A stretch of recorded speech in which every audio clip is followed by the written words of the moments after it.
জুলাইয়ের সনদ থেকে বাদ দিয়ে দেওয়া হয়েছে বঙ্গবন্ধুর সেই ঐতিহাসিক ৭ই মার্চের ঘোষণা।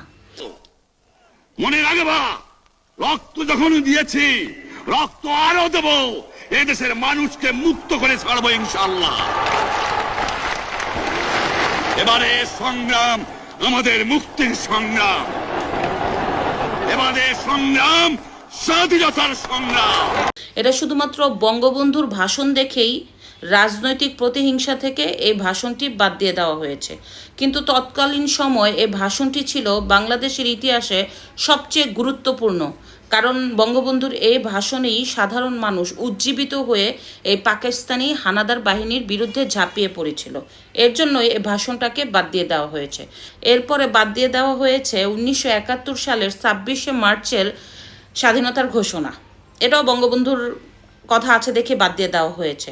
এরপরে বাদ দিয়ে দেওয়া হয়েছে যে 10ই এপ্রিল মুজিবনগরের ঘোষণা। আপনারা জানেন যে 1971 সালে প্রবাসী সরকার গঠন করা হয়েছিল। এই প্রবাসী সরকার বাংলাদেশের মহান স্বাধীনতা যুদ্ধে ব্যাপক ভূমিকা রেখেছিল, কিন্তু এই প্রবাসী সরকারকে ওই যে 10ই এপ্রিল মুজিব সরকার হিসাবে ঘোষণা করার কারণেই এটাকে বাদ দিয়ে দেওয়া হয়েছে। বাংলাদেশের প্রতিহিংসার রাজনীতি থেকে এই কাজগুলি করা হচ্ছে। এটা একটা কালো অধ্যায় যে বাংলাদেশের সত্যি ঘটনাগুলি ঢেকে রাখার চেষ্টা করা হচ্ছে। যদিও জুলাই সনদ এটা কোনো সনদ না, কারণ এখানে বাংলাদেশের মানুষের ভূমিকা